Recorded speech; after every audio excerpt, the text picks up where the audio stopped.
Hi, so now we're going to learn about how we learn by changing our brain.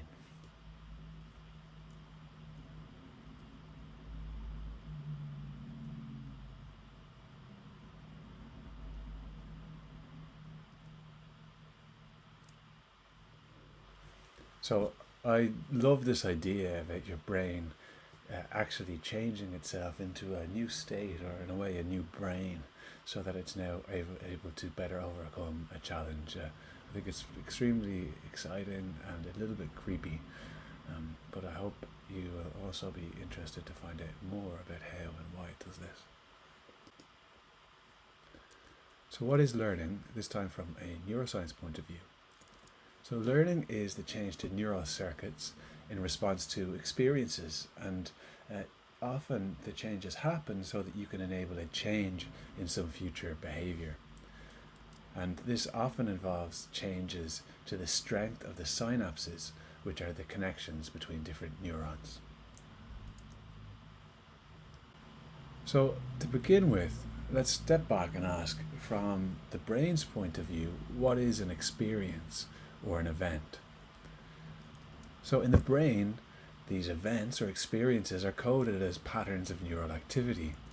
And a pattern of neural activity is just the set of neurons that are active at nearly the same time. So here we see a lovely video from Jim DiCarlo at MIT, who's done some pioneering work comparing artificial intelligence networks with the brain. What they show here, in each layer of the network, is a set of different units, each unit corresponding to a neuron, with a color if the neuron is active and grey if the neuron is inactive. What you see is that the pictures going into the system, into the eye, change, and this corresponds to a change in the activity that proceeds up through this hierarchy of layers of the deep neural network, which corresponds to a hierarchy of cortical areas in the brain, so that each image has its own corresponding pattern of neural activity. So we're going to start, like in the previous lecture, speaking about sensory memory, and this is in the visual system also known as iconic memory. And you can see, for example, if I showed you an image of this zebra, there'd be a very brief period where you see a kind of a shadow or decaying version of the image.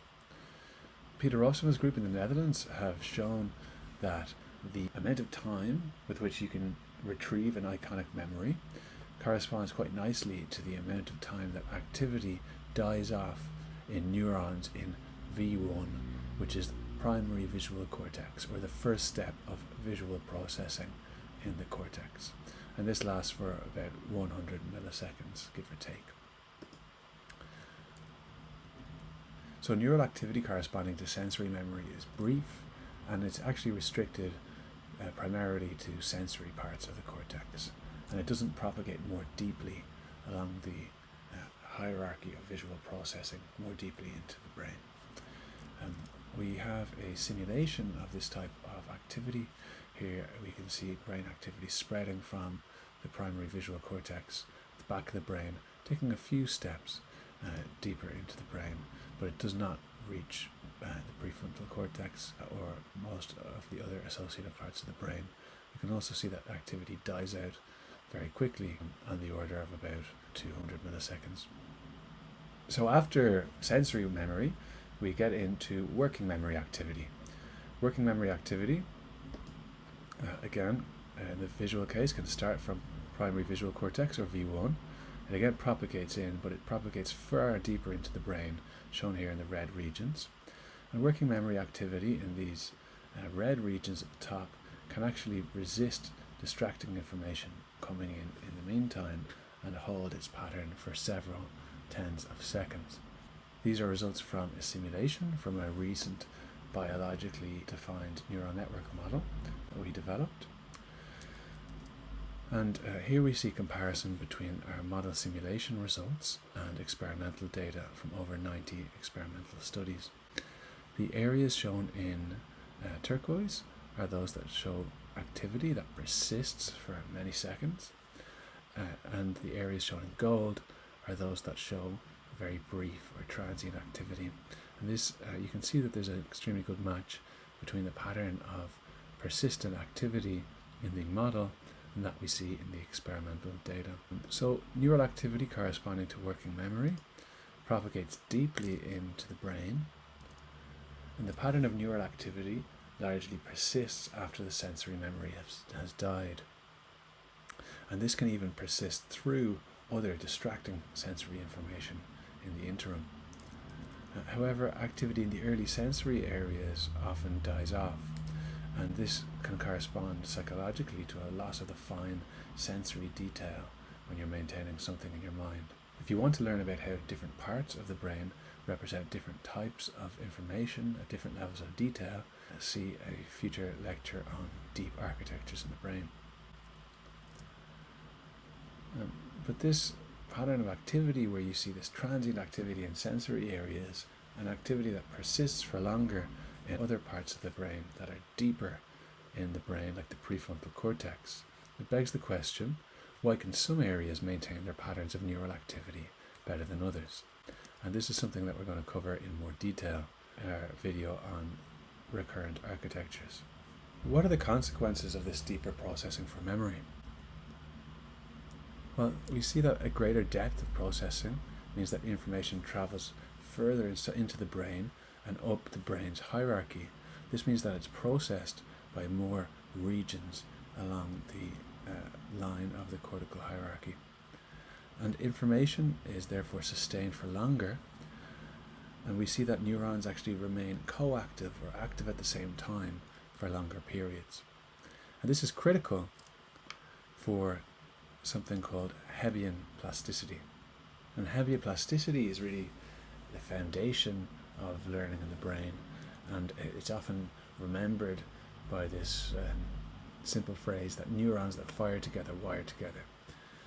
So the idea is that when one neuron frequently contributes to activating another neuron, their synaptic strength will increase, whereas if that same neuron fires but does not lead to activity in another neuron, that connection will become a bit weaker. Here we can see the general mathematical formulation of Hebbian plasticity, where the rate of change in the synaptic weights from the presynaptic neuron to the postsynaptic neuron is a function, h in this case, of the presynaptic activity and the postsynaptic activity. And in the literature there are different versions of this function h. But this Hebbian rule seems to form a basis for associating different things in a single memory. So how do we actually go about encoding some memories from working memory into our long-term memory? It's clear that not everything that we have in our working memory gets transferred to long-term storage. So for example, if you already watched the cognitive science version of how we learn, do you still remember the one-time code from the video? If you do, it'll be quite impressive. I think I certainly forgot it, and I think most people will have. So then, why is that the case? Why did you forget that and remember other things about your day? So, in particular, from a neuroscience point of view, what enables some working memories to be marked for encoding into long-term memory? Here we're going to introduce a key third player in plasticity, and this third player is called neuromodulation, or neuromodulators. So a neuromodulator is a chemical that's released in the brain that changes or modulates how two other neurons communicate at the synapse. So neuromodulators are things like dopamine and acetylcholine and serotonin. They signal things like reward and importance to the brain. And they form the basis of a three-factor learning rule, which basically says that by adding dopamine or acetylcholine or serotonin to Hebbian plasticity, you can essentially mark that as a potential important thing to encode in long-term memory. It's a little bit like putting your name on the list of the long-term memory club, which should increase your chances of getting in. So here essentially is what mathematically the three-factor learning rule might look like. So it's very similar to the Hebbian learning rule, but now we have this extra factor G, which is the neuromodulator. So the rate of change now in the synaptic weights from the presynaptic neuron to the postsynaptic neuron depends on a neuromodulator G and a function of the presynaptic firing and postsynaptic activity. Like all brain chemicals, neuromodulators act on neurons and connections by binding to receptors, and that works a lot like a key fitting in a lock. A particular neuromodulator will only bind to its own receptors. And we actually found that these locks that neuromodulators can bind to, or the receptors, are much more prevalent deep in the cortical hierarchy, so in the prefrontal cortex and parietal cortex, than in early sensory parts of the brain, like V1. So this suggests that there's much more capacity for modulation and perhaps for learning in these types of areas that contribute to higher cognitive functions than in the areas that are responsible for encoding sensory information. So please turn to Blackboard and take the first question in the quiz.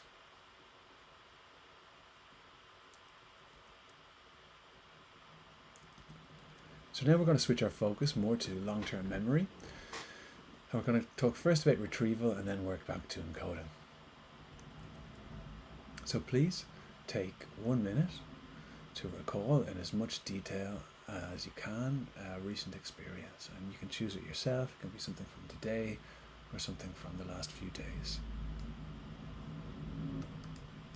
And you can please write this down to try to get as much detail as you can. So continue the exercise as I'm speaking to you.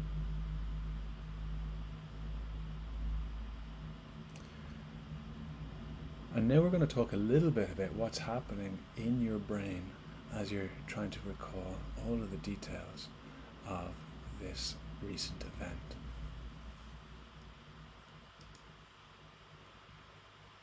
So what's happening is that your brain, when you're trying to retrieve that information, is trying to recreate the pattern of neural activity that you experienced during the original event.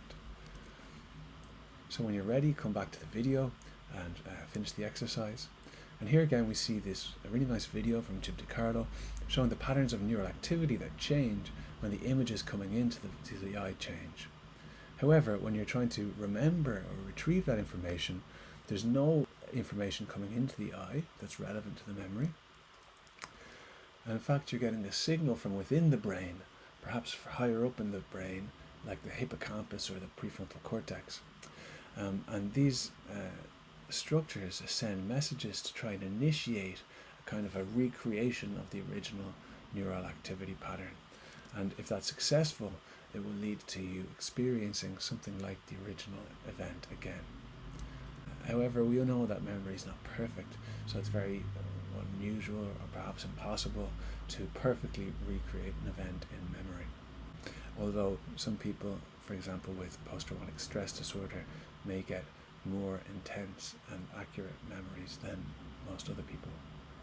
So what happens here when you're trying to reconstruct a memory is that you're trying to start from an initial partial or incomplete pattern, something that reminds you of something that happened, and then what you want to do is try to complete the pattern and reconstruct the entire memory. For example, if we play the start of a song that you recognize.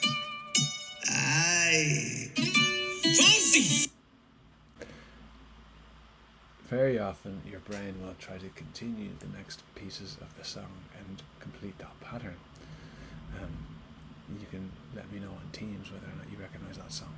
The hippocampus, and in particular part of the hippocampus called CA3, is the area that's most famously involved in this function, and it's thought to be particularly good at completing patterns because of a strong recurrent structure to how the neurons in that area are connected to each other anatomically.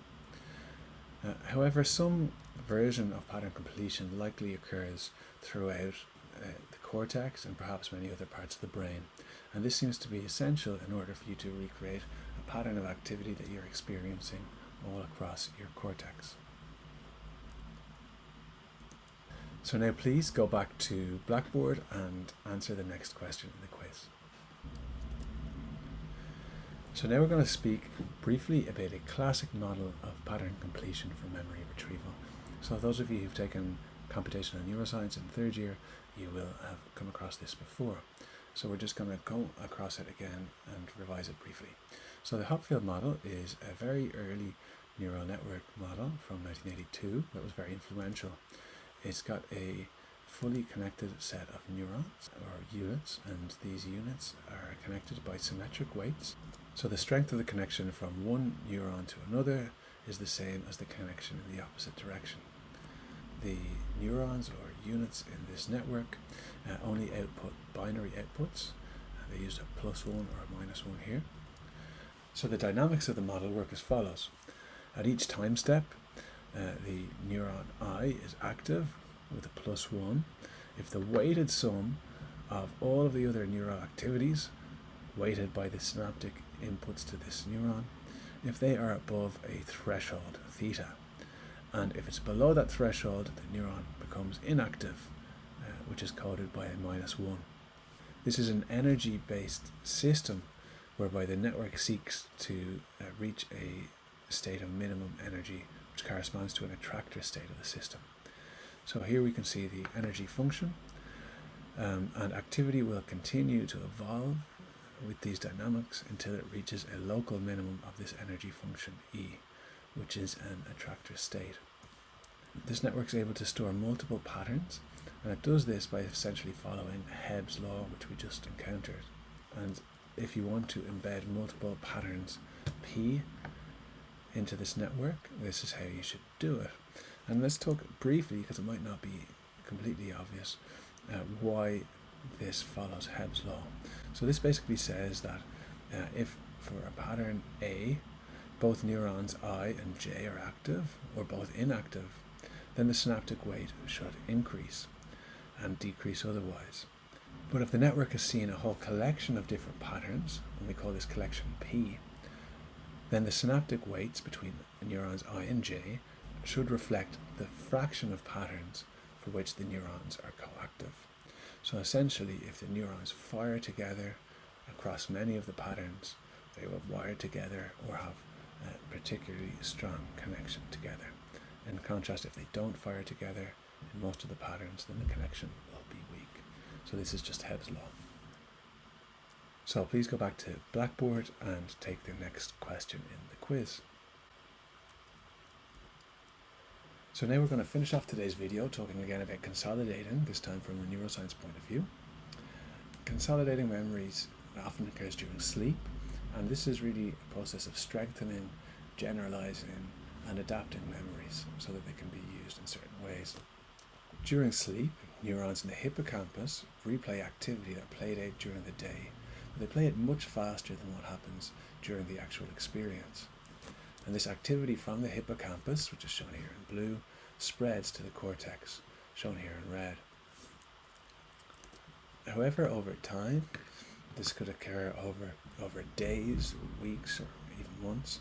The representation of the memory seems to sometimes move completely from the hippocampus to the cortex, so that this memory will no longer be lost, for example, if the hippocampus is damaged. However, there's also a theory in the literature that this transfer of a memory from the hippocampus to being completely cortical might coincide with a difference in the nature of the memory, and it starts becoming less episodic and more semantic.